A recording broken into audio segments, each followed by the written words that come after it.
Hello students, आज के इस वीडियो में बेटा हम बात कर रहे हैं सोर्सेज ऑफ रिक्रूटमेंट की। इससे पहली वाली वीडियो में बेटा मैं आपको बता चुकी हूँ कि रिक्रूटमेंट क्या होता है। Recruitment means making pool of candidate. कहने का मतलब ये है कि जब एक ऑर्गेनाइजेशन को अपनी पोस्ट फिल करनी होती हैं जो वैकेंट होती हैं, यानी कि ऐसे पोजीशंस या ऐसी पोस्ट जिन पे उनको वर्कर्स चाहिए होती हैं, उनको फिल करने के लिए वो क्या करते हैं, रिक्रूटमेंट का सहारा लेते हैं। जो रिक्रूटमेंट है वो बेटा 2 टाइप से की जाती है, यानी कि जो रिक्रूटमेंट है उसको करने के लिए हम 2 सोर्सेज का यूज़ करते हैं। एक होते हैं हमारे इंटरनल सोर्स और एक होते हैं हमारे एक्सटर्नल सोर्स।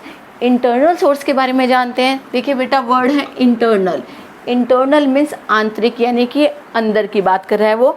इंटरनल सोर्स में हम बात करते हैं विद इन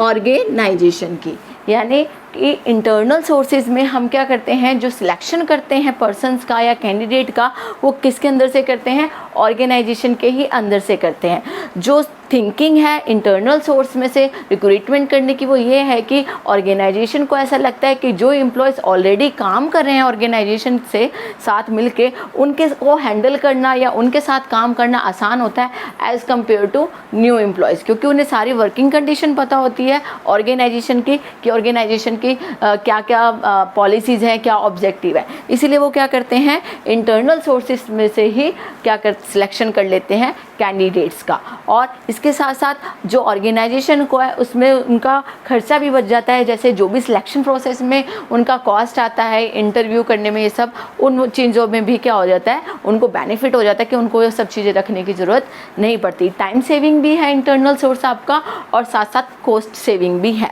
तो आप देख लेते हैं कि कितनी तरह के हमारे इंटरनल सोर्सेज होते हैं। फर्स्ट है हमारा ट्रांसफ़र। ट्रांसफ़र के बारे में आपने सुना होगा बेटा। इसमें क्या होता है कि कोई भी पोजीशन जो होती है वो चेंज नहीं होती। No change in position. आपकी पोजीशन में कोई चेंज नहीं होती, कोई सैलरी इंक्रीमेंट नहीं होता। बस क्या कर दिया जाता है, आपका प्लेस चेंज कर दिया जाता है जहाँ पर आप काम कर रहे हैं। देखिए, बहुत सारी ऐसी ऑर्गेनाइजेशन होती है जिनकी क्या होती है, एक से ज़्यादा ब्रांच होती है। तो जिस ऑर्गेनाइजेशन में ज़रूरत पड़ती है एम्प्लॉय की, वो क्या करते हैं, वहाँ से उसका ट्रांसफ़र उस ऑर्गेनाइजेशन या उस ब्रांच में कर देते हैं जहाँ पर नीड ज़्यादा है। फिर बात कर लेते हैं प्रमोशन की। प्रमोशन के बारे में आपने सुना होगा बेटा। क्या करते हैं, एक स्टेप आगे बढ़ाना किसको, एम्प्लॉय को। जब कोई एम्प्लॉय बहुत अच्छा काम करता है या उसकी एक्सपीरियंस होता है, या जब कंपनी देखती है कि वो एफर्ट्स बहुत ज़्यादा डाल रहा है, तो वो क्या कर देते हैं, प्रमोशन कर देते हैं। प्रमोशन में क्या होता है, सैलरी भी इंक्रीज़ हो जाती है और पर्सन की पोस्ट भी इंक्रीज़ हो जाती है। ज़्यादातर जब कोई हाई आपकी पोजीशन होती है उसको फिल करने के लिए ऑर्गेनाइजेशन प्रमोशन का सहारा लेते हैं। नेक्स्ट है प्रेजेंट एम्प्लॉयज़। प्रेजेंट एम्प्लॉयज़ यानी कि जो एम्प्लॉयज़ ऑलरेडी काम कर रहे हैं ऑर्गेनाइजेशन में। अब क्या होता है कि जब ऑर्गेनाइजेशन देखते हैं कि कोई पोस्ट खाली हो गई है, वेकेंट पोस्ट है, उसका नोटिस वो ऑर्गेनाइजेशन में लगा देती है।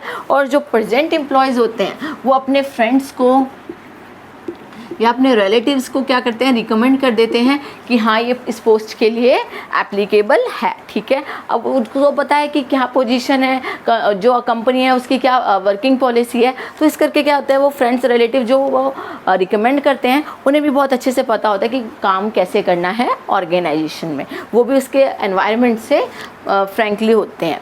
फिर है इसके बाद एक्स एम्प्लॉयज़। एक्स एम्प्लॉयज़ कौन से होते हैं, जो पास्ट में ऑलरेडी कंपनी के साथ काम कर चुके हैं। अब कभी कभी क्या होता है कि जो कंपनी होती है उसको ऐसा एम्प्लॉय नहीं मिल पाता जो एक्स एम्प्लॉय की तरह अच्छा काम कर सके या उसको बीट कर सके, या फिर कभी कभी एम्प्लॉय बहुत अच्छे होते हैं तो ऑर्गेनाइजेशन क्या करती है, उन एम्प्लॉयज़ को वापस से ही ऑर्गेनाइजेशन में काम करने के लिए बुला लेती है। जैसे कोई रिटायर हो गया या किसी ने जॉब छोड़ दी 5-6 साल पहले या 2 साल पहले, अब क्या करते हैं, उनको फिर से बुला लिया जाता है कि आप आके फिर से काम कर सकते हैं। फिर आती है बात डिमोशन की। देखिए बेटा, जैसे प्रमोशन में एक पोस्ट अप होती है, ऐसे डिमोशन में क्या होता है, एक पोस्ट डाउन हो जाती है। अब डिमोशन में होता क्या है, एक्चुअली डिमोशन में जो पर्सन, मान के चलिए किसी पर्सन की वजह से ऑर्गेनाइजेशन को लॉस हुआ, तो उस पर्सन को डिमोट कर दिया जाता है, यानी कि पोजीशन नीचे कर दिया जाता है उसको हटाने की बजाय। इसके साथ साथ ये एज अ पनिशमेंट की तरह काम करता है कि अगर बाई चांस आपकी वजह से कंपनी को लॉस होगा तो कंपनी आपको डिमोट भी कर सकती है। फिर है आपका प्रीवियस एप्लीकेंट्स क्या होते हैं कि जब हम रिक्रूटमेंट करते हैं तो बहुत सारे एप्लीकेशंस हमारे पास आती है, उनमें से कुछ को तो हम क्या करते हैं सिलेक्ट कर लेते हैं, बाकी को हम क्या छोड़ देते हैं, पेंडिंग छोड़ देते हैं। तो अब पेंडिंग एप्लीकेंट्स कौन से एप्लीकेंट्स होते हैं, जिन्होंने हमारे ऑर्गेनाइजेशन पे अप्लाई किया था पर उस टाइम पे तो हमने उनको सिलेक्ट नहीं किया था, पर हमने बोल दिया था इन फ्यूचर अगर आपकी डिमांड होगी या इन फ्यूचर हमें आपकी ज़रूरत पड़ेगी तो आपको बुला लिया जाएगा, तो उसे हम क्या कहते हैं, प्रीवियस एप्लीकेंट्स। फिर आपका एक्सटेंशन इन सर्विसेज। देखिए कोई पर्सन है अगर वो विद इन ईयर रिटायर होने वाला है या कंपनी छोड़ने वाला है तो उस कंपनी को क्या कर देते हैं, कंपनी उसकी एक्सटेंशन इन सर्विस कर देती है 2 साल 3 साल 4 साल के लिए, कि आप और देर तक काम कर सकते हैं। मोस्टली किस में होता है, रिटायरमेंट के केस में होता है कि पर्सन रिटायर होने वाला तो है पर कंपनी उसे कहती है रुकिए आप 2 साल और इस कंपनी के साथ काम कर सकते हैं। तो ये थे बेटा कुछ इंटरनल सोर्सेज, आप इन्हें एक बार देख लीजिए। अब बात कर लेते हैं बेटा एक्सटर्नल सोर्सेज की, कि एक्सटर्नल सोर्स क्या होता है। देखिए एक्सटर्नल का मतलब होता है outside the organisation. Outside the organisation means यानी कि ऑर्गेनाइजेशन से बाहर, कंपनी से बाहर जब हम कोई कैंडिडेट सेलेक्ट करते हैं तब हम उससे बोलते हैं आउटसाइड द ऑर्गेनाइजेशन। जो मेन एम होता है एक्सटर्नल सोर्सेज का वो ये होता है कि कंपनी मानती है कि जो ऑर्गेनाइजेशन में ऑलरेडी काम कर रहे हैं उन्होंने अपने ऑलरेडी आइडिया लगा चुके हैं कंपनी में, अब हमें क्या चाहिए, अब हमें फ्रेश ब्लड चाहिए, ठीक है, जिनके पास क्या हो, न्यू आइडियाज़ हो, न्यू थॉट्स हो, न्यू टेक्निक्स हो काम करने के लिए। पुराने टाइम में ऐसा माना जाता था कि जितने लोग एक्सपर्ट होंगे उतना अच्छा, पर आज के टाइम में माना जाता है कि जितने न्यू आइडियाज़ आएंगे, न्यू टेक्नोलॉजी यूज़ होगी, इनोवेटिव आइडियाज़ आएंगे, उतना अच्छा एक कंपनी को ग्रोथ करने के लिए। इसीलिए क्या क्या आ गया है, एक्सटर्नल सोर्सेज का सहारा लेती है कंपनी जब उसको अपनी कंपनी में फ्रेश ब्लड की नीड होती है या लोअर पोस्ट जो होती है उन्हें फिल करना होता है, या फिर उसे चाहिए होता है कि कोई इनोवेटिव आइडियाज़ आए। ठीक है, तो अब इसके सोर्सेज देख लेते हैं। एक्सटर्नल सोर्सेज कितनी तरह के होते हैं। फर्स्ट है हमारा एडवर्टाइजमेंट, बहुत ही नॉर्मल है। एडवर्टाइजमेंट के थ्रू क्या करते हैं, जो कंपनी होती है वो अपने रिक्रूटमेंट के थ्रू पोजीशन या पोस्ट फिल करती है। कैसे, देखिए आपने न्यूज़पेपर देखा होगा, इसमें क्लासिफाइड ऐड के नाम से एक कॉलम होता है। उस क्लासिफाइड ऐड में जॉब लिखी होती है कि वैकेंट है, सिचुएशन वैकेंट के नाम से होता है। आपने शायद 10th में बनाई भी होगी एडवर्टाइजमेंट, उसमें सिचुएशन वैकेंट नाम से होता है और जो कंपनी को पोस्ट चाहिए होती है वो बता देती है कि हमें इस पोस्ट के लिए पर्सन चाहिए, ये क्वालिफिकेशन होनी चाहिए, और जो इंटरेस्टेड कैंडिडेट होते हैं वो कंपनी से कांटेक्ट कर लेते हैं थ्रू फ़ोन नंबर्स और ईमेल आईडी। नेक्स्ट है हमारा एम्प्लॉयमेंट एक्सचेंज। एम्प्लॉयमेंट एक्सचेंज क्या है बेटा, देखिए एम्प्लॉयमेंट वर्ड क्या है, एक्सचेंज। एम्प्लॉयमेंट एक्सचेंज में क्या होता है कि जो एम्प्लॉयज़ होते हैं वो अनएम्प्लॉयड मान के चल रहे हैं। कुछ पर्सन्स ऐसे होते हैं जो अनएम्प्लॉयड होते हैं, जिन्हें जॉब सर्च करते हैं, जॉब की सर्च करते हैं, वो क्या करते हैं एम्प्लॉयमेंट एक्सचेंज में अपना नाम लिखवा देते हैं। उधर से कुछ ऑर्गेनाइजेशन ऐसी होती है जिन्हें जॉब के लिए पर्सन चाहिए होते हैं, ठीक है, वो भी अपनी रिक्वायरमेंट लिखवा देते हैं कि हमें ऐसे ऐसे एक पर्सन चाहिए या हमें ऐसे ऐसे एम्प्लॉय चाहिए, अगर आप के पास कोई ऐसे सूटेबल कैंडिडेट हो तो हमें बताना।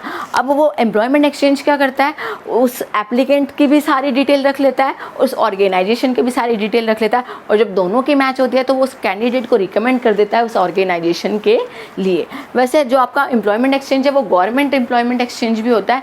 गवर्नमेंट एम्प्लॉयमेंट एक्सचेंज क्या करता है, जितने भी अनएम्प्लॉयड पर्सन हैं उनको जॉब दिलाने की कोशिश करता है through contact with organisation. Okay, next है हमारा एजुकेशनल इंस्टीट्यूट। देखिए एजुकेशनल इंस्टीट्यूट बहुत ही नॉर्मल है, आपने सुना भी होगा, जैसे कोई इंजीनियरिंग कॉलेज होते हैं या कोई नॉर्मल सिंपल कॉलेज होते हैं, उसमें क्या होता है जब फाइनल ईयर होता है स्टूडेंट्स का तो वहाँ पर बोला जाता है कि आपके लिए क्या आए हैं, बाहर से कंपनी आई है। ठीक है, सुना होगा आपने, बोलते कि बाहर से कंपनी आएगी सिलेक्ट करने के लिए पर्सनस को। ठीक है, तो आपका इंटरव्यू होगा, तो उसमें हमारा आ जाता है एजुकेशनल इंस्टीट्यूट। इसमें क्या करती है ऑर्गेनाइजेशन, अलग अलग इंस्टीट्यूट में जाती है और वहाँ से जो उनको सूटेबल कैंडिडेट लगता है उनको पोस्ट के लिए, जॉब के लिए ऑफर करती है। फिर आपका लेबर कॉन्ट्रैक्टर। देखिए लेबर कॉन्ट्रैक्टर क्या होता है, जो लेबर प्रोवाइड करता है किसको, ऑर्गेनाइजेशन को। मान के चलिए सीजन चल रहा है किसका, कोई क्लोथ कंपनी है, टेक्सटाइल कंपनी है, उसका सीज़न है, क्लोथ बनाने उसको करना है, तो उसको बहुत ज़्यादा रिक्वायरमेंट है 30 to 50 लेबर की। ठीक है, अचानक से इतने लेबर आप कहते हैं अरेंज करना बहुत टफ हो जाता है, तो वो किससे कांटेक्ट करते हैं, लेबर कॉन्ट्रैक्टर से कांटेक्ट करते हैं, जो अपने चार्जेस लेके उनको लेबर प्रोवाइड करवा देता है। नेक्स्ट है हमारा अनसॉलिसिटेड एप्लीकेंट्स। अनसॉलिसिटेड मतलब अवांछनीय एप्लीकेंट्स। अब वो ये कौन से होते हैं?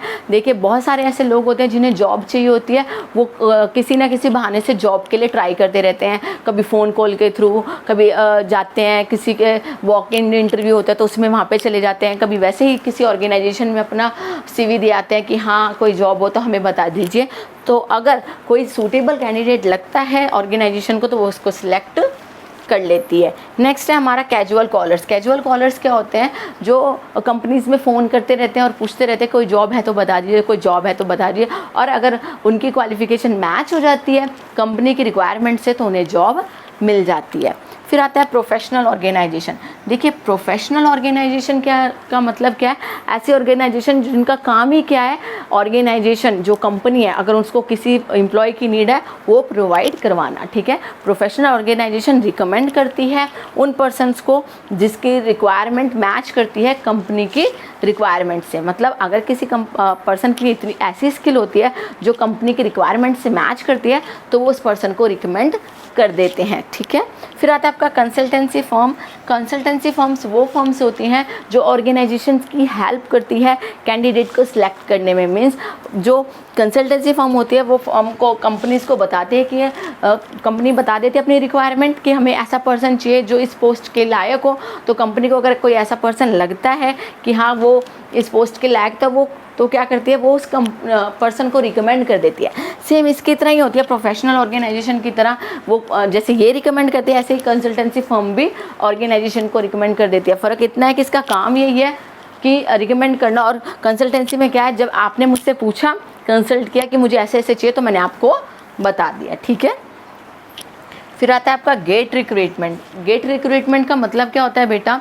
देखिए आपने सुना होगा कि और देखा भी होगा कि बहुत सारी ऑर्गेनाइजेशन के बाहर गेट पे लिखा होता है आवश्यकता है ना, यानी कि किसी इंसान की ज़रूरत है। ये जो आपकी गेट रिक्रूटमेंट है ये लोअर पोजीशन को फिल करने के लिए यूज़ की जाती है। ठीक है, लोअर पोजीशंस को फिल करने के लिए इसका ज़्यादातर यूज़ किया जाता है, क्योंकि आपको पता ही है कि गेट रिक्रूटमेंट पे कौन सा पर्सन आएगा, वही आएगा। इसमें क्या करते हैं, नोटिस लगा दिया, अब जो कोई एलिजिबल कैंडिडेट होता है वो कांटेक्ट कर लेता है ऑर्गेनाइजेशन से, और अगर सब कुछ सूटेबल लगता है, ऑर्गेनाइजेशन को लगता है कि हमारी रिक्वायरमेंट के अकॉर्डिंग उसकी स्किल है तो उसको सिलेक्ट कर लेते हैं। बहुत ही शॉर्ट टाइम पीरियड के लिए ही होते हैं, और ये जो आपके कैजुअल कॉलर्स होते हैं ये भी शॉर्ट पीरियड्स के लिए भी होते हैं। ये कोई परमानेंट आप उनको सिलेक्ट नहीं करते हैं।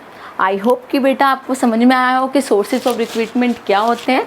2 टाइप्स होते हैं, इंटरनल सोर्सेज और एक्सटर्नल सोर्सेज।